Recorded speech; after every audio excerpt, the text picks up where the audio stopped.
This is episode 2 of the Haunting Tales of America. I am your host, Dawn, and my co-host, David.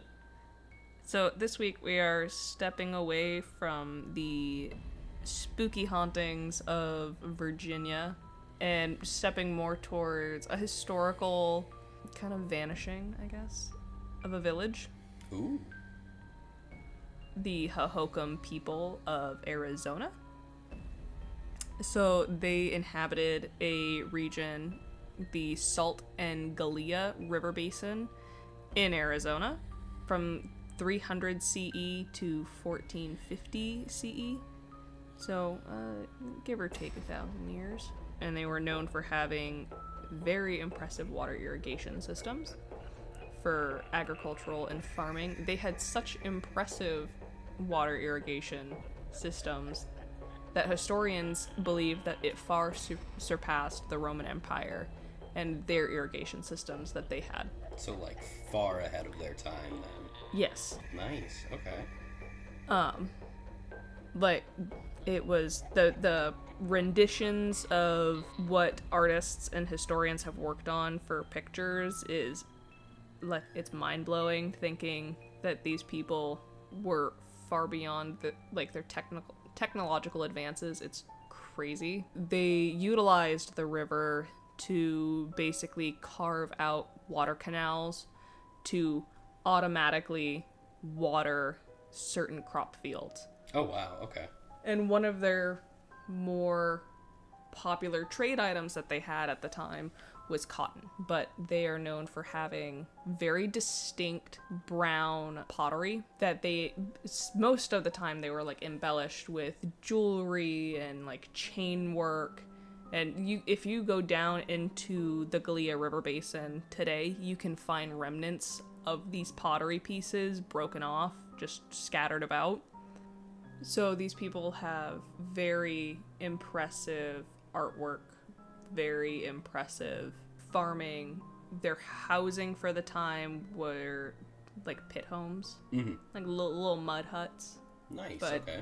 some of them, for the more wealthier individuals, had adobe brick.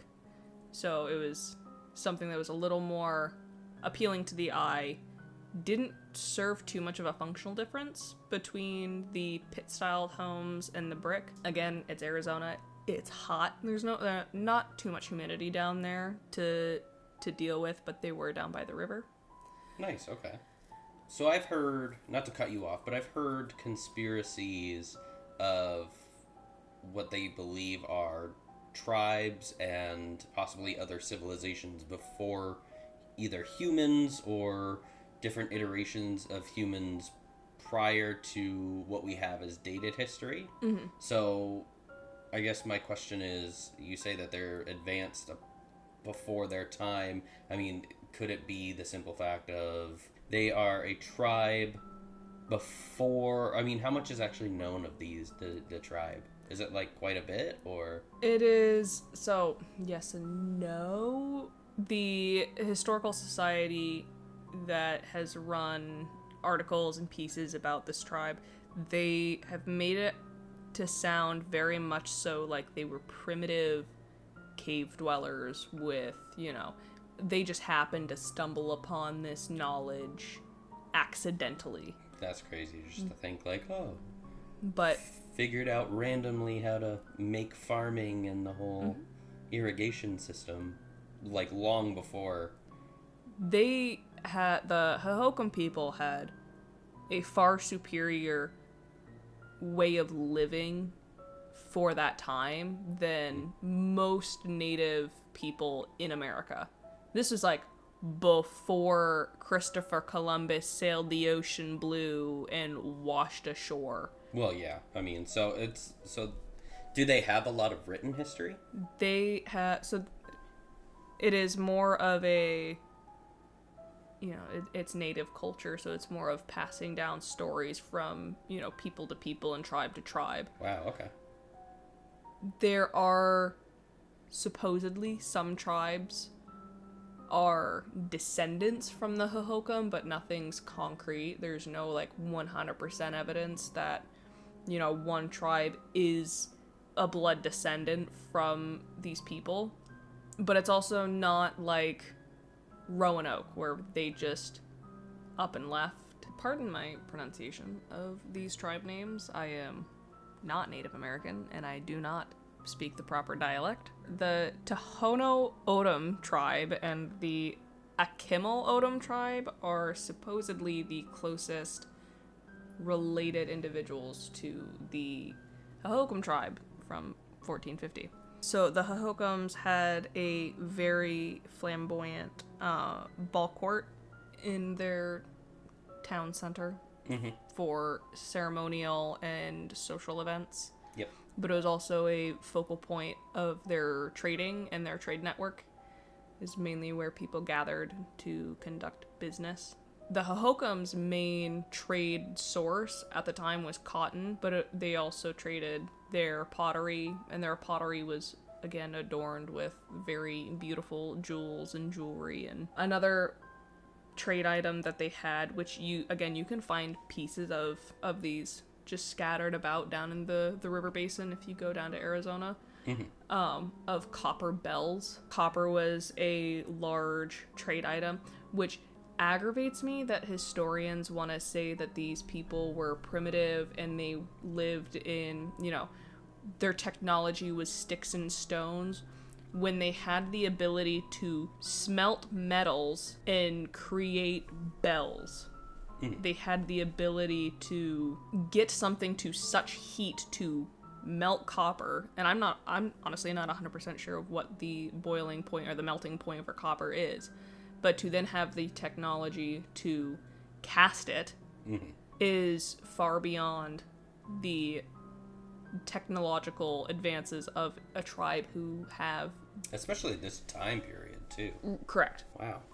So, yeah, for historians to sit there and say that they were primitive is an insult to them. That makes sense, and I guess that also kind of goes back to, we talked about, like, the conspiracy for civilizations before us, right? Who were more advanced, who knew... Now, depending on how far advanced, I mean, that's really up for debate as far as how far advanced these civilizations were to us, but, I mean, even, like, with this tribe, I mean, being able to have these irrigation systems, being able to smelt and, craft their own tools and bells and so on and so forth to be able to trade is actually pretty, I would say, also just a kind of a slap in the face. Like, definitely doesn't seem primitive. Some sort of, like, farther knowledge. However, the Hohokam people had vanished around the 14th century. Historians give the reasoning of a depletion of resources, a possible drought, and disease. But we note that they had vanished in the early to mid 14th century, and vast deadly diseases were not brought to America until Columbus came, and Columbus wouldn't come to America until the later portion of the 14th century. So, could there have been some sort of disease? Possibly, but a disease to wipe out a town of 1,000+ people is very slim. Plus, I mean, if you had something like that, you'd have evidence of that, right? You'd have large mass grave of citizens and people who lived in this village or town or whatever they want to call it. And when it comes to the depletion of resources, I mean, you had stated beforehand that you can still find a lot of these resources around in this riverbed and around this area. Yes. So that kind of seems unlikely. And when it comes to disease, I mean, yes, it's always a possibility, like, something can happen. I think with something like COVID, who hit and had pushed so hard, but you also have to think, like, the way that we travel and the way that we maneuver and is very different from that time frame. And again, you would find remains. There would have to be some... I mean, have they ever found remains? Anything that they think could be considered... disease related? I don't believe so. I wouldn't even say disease related. I mean, if you have a town or a village of over 1,000+ people, I mean, especially in a area like this, I think you'd be able to find some sort of either mass grave or at least some evidence of bodies. The only logical explanation that the historians give is a drought. Mm-hmm. Again, it is Arizona. This is a river basin. It is susceptible to water level changes. Yep. But similar with Roanoke, we're not given an answer to where these people went. It's not as if there is a mass grave to know, okay, these people just died. And it's not as if they left a letter behind stating, hey, we're 5 miles down south if you need us. Yeah. You know, with historians wanting to give a very simplified answer for everything, it is kind of a slap in the face to their intelligence and the knowledge that they had.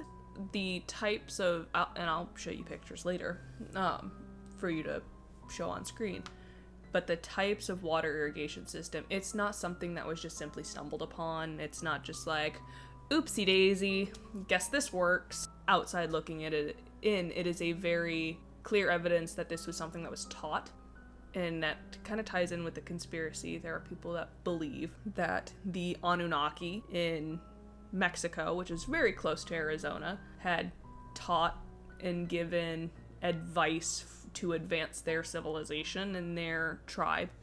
I guess the other question I would have with that also, I mean, you did say that they were there for, what, roughly about 1,000 years, give or take. So, I mean, it could also be trial and error.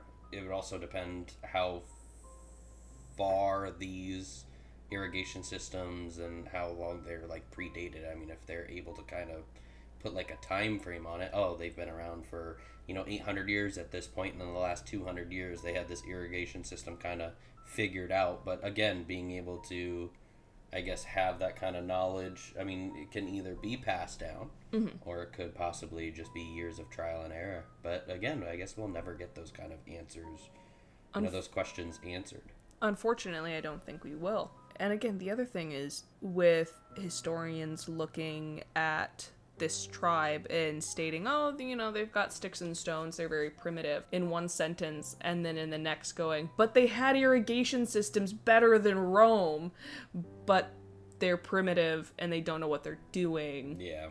Like, you can't have, it's a contradiction. That's two different sides right there.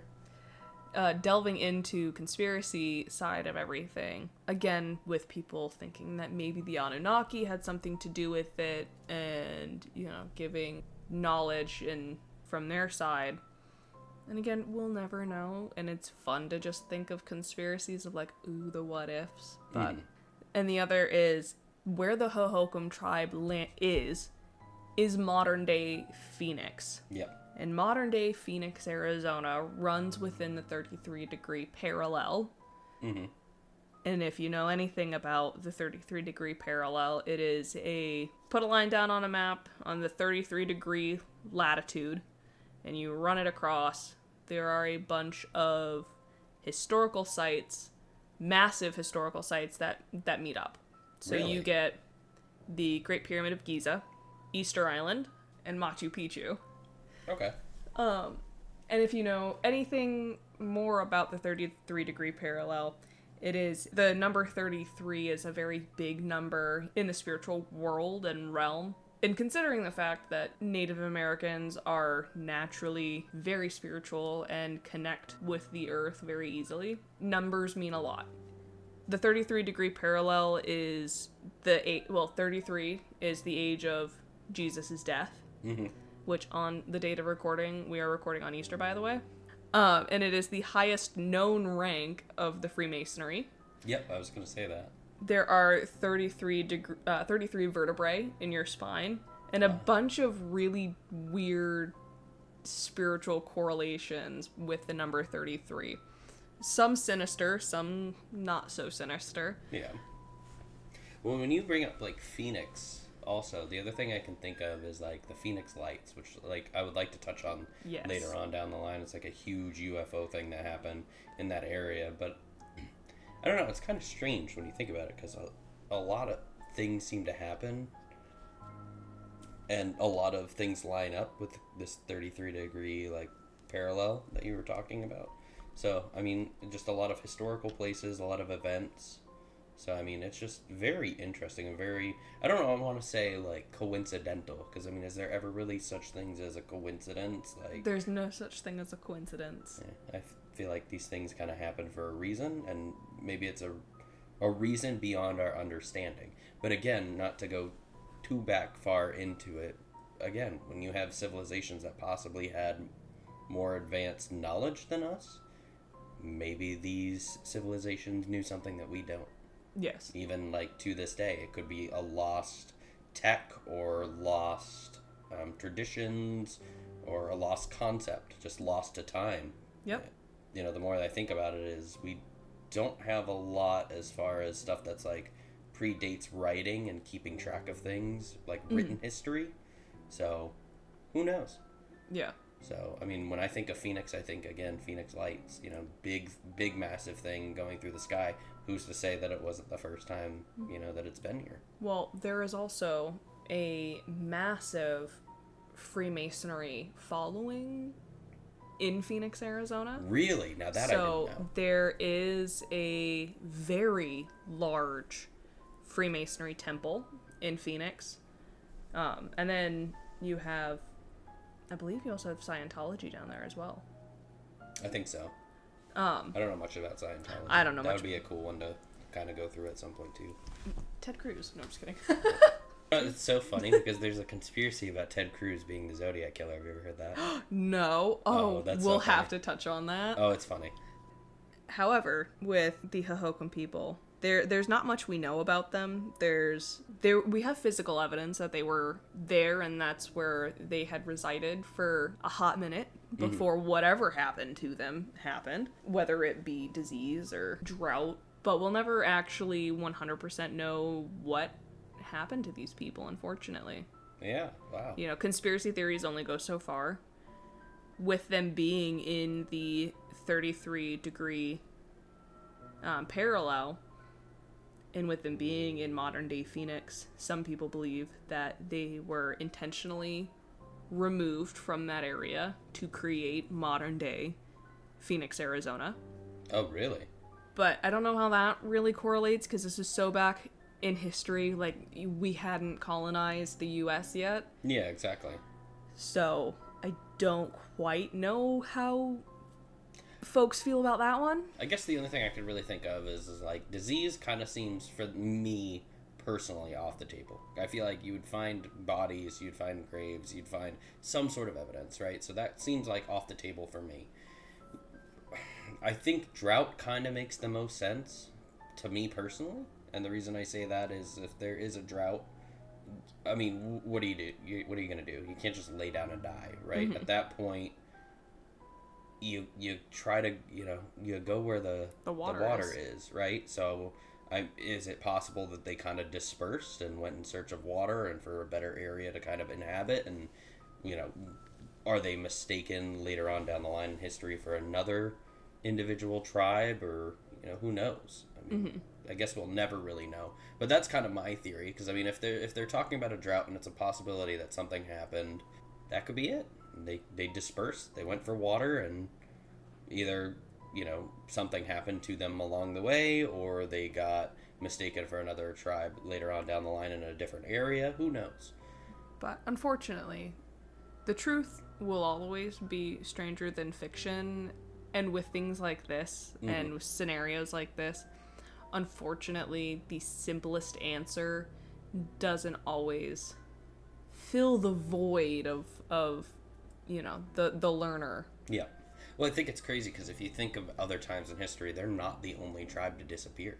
They're not. They're just boofed gone. You brought up Roanoke earlier. I can't remember if there's a civilization that is, like, in Mexico. I can't remember if it's the Mayans, the Aztecs, or if it was a different tribe who ended up disappearing, and not a lot of people know what happened.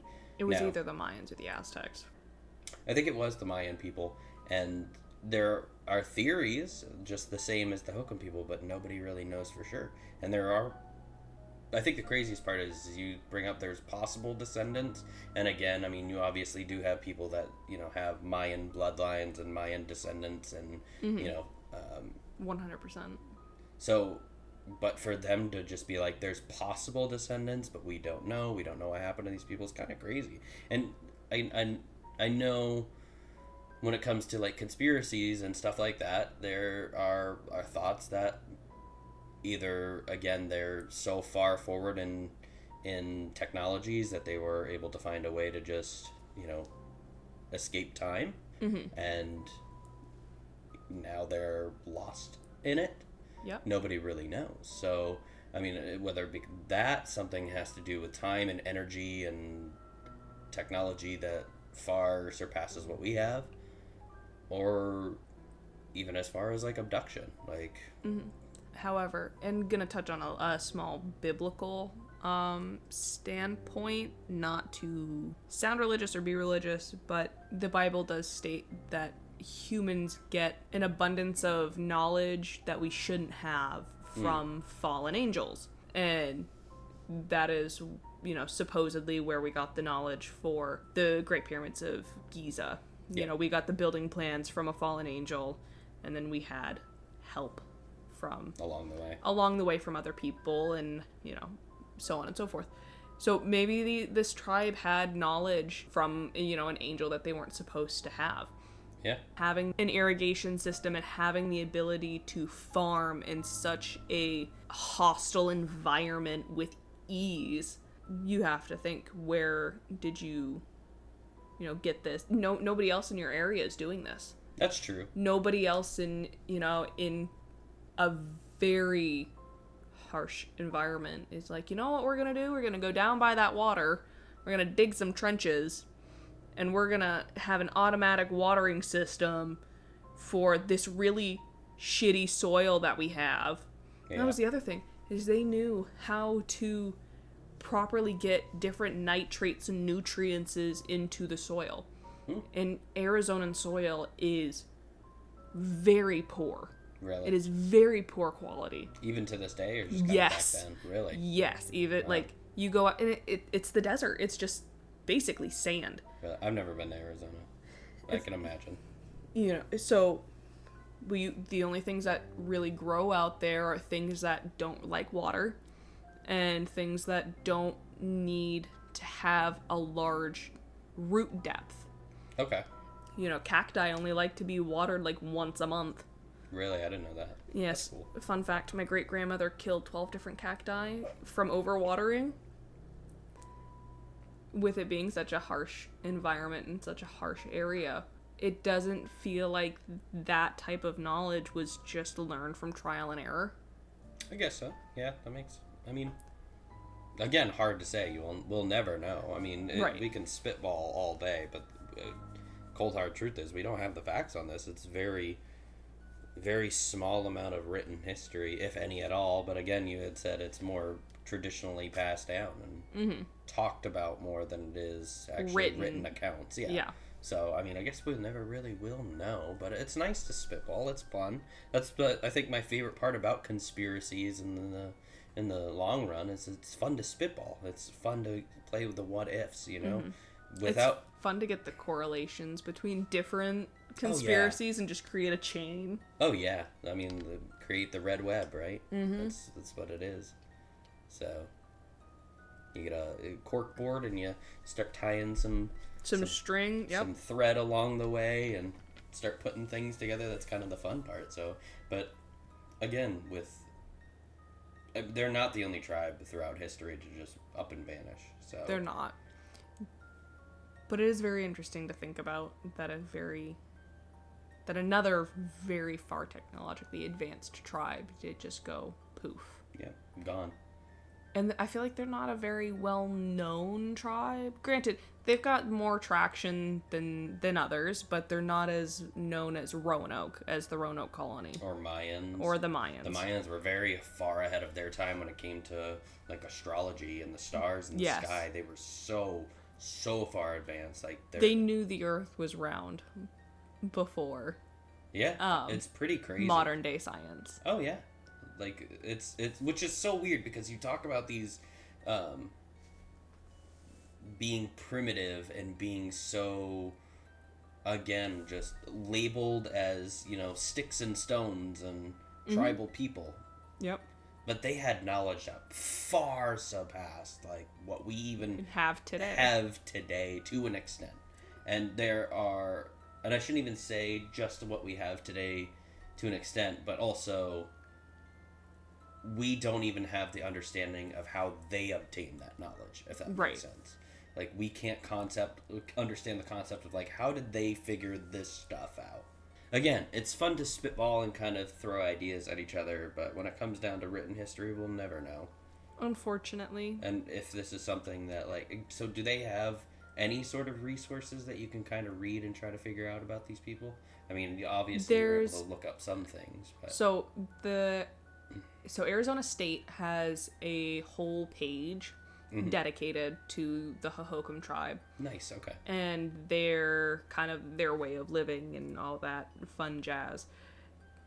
But as far as, like, anything more than that, it's really just, accounts and, other tribes giving tidbits of information.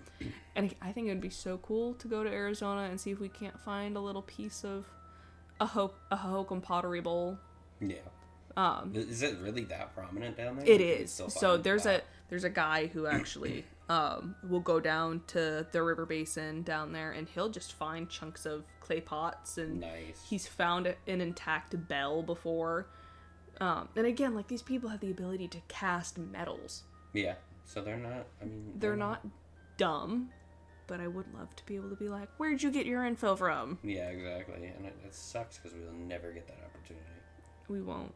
Yeah. And it's weird that, like, again, just little to no descendants.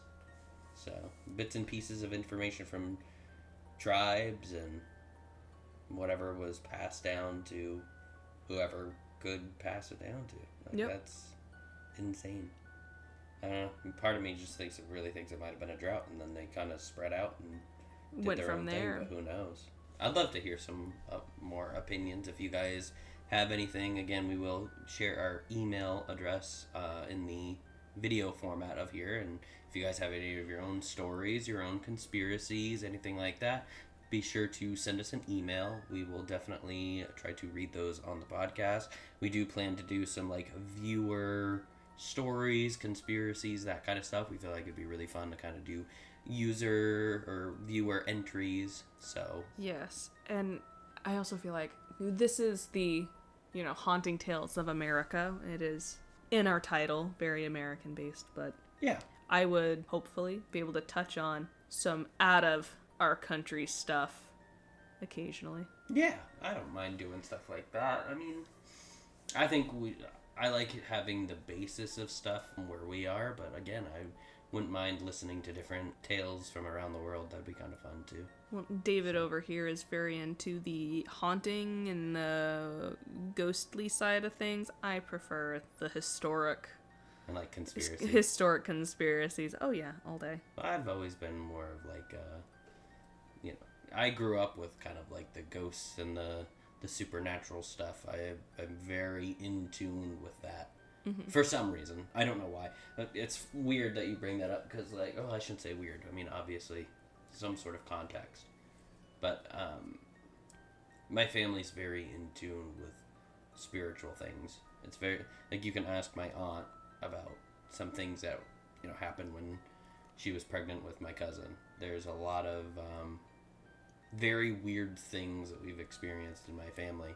And it's strange because not all of us have, but some of us for sure. And I'm definitely one of them. I have a lot of experiences growing up with the Hat Man. My mother can tell you that very fearful. A lot of experiences there.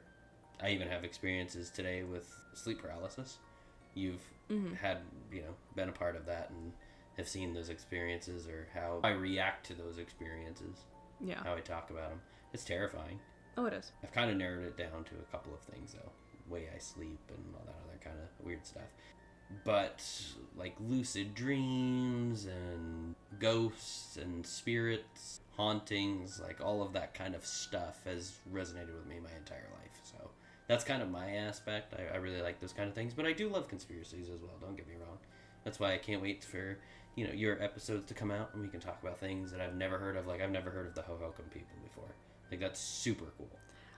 In all honesty, I didn't hear about the Hohokam people until like 2 days ago when I was watching a Matrika video, and I was like, that's my thing. Nice. So it was like one dude on a short, and he was talking about it, and I'm like, yep, and Google, here I come. Yeah, nice. That's cool. So, again, make sure you leave some stuff for us, and we will definitely try to read it. And hopefully respond. Oh, yeah. I think it would be fun. So, But again, thank you guys for joining us for this week's episode on the Hohokam people. And next week, I have something very fun that I'm excited about. local for us, actually. Local for us. So, I'm super duper excited. I want to tell them, but I don't want to tell them. So, next week, we will be doing the episode. I will be hosting, and you get to ask some of the fun questions and whatnot. So, until next week, we will catch you guys later.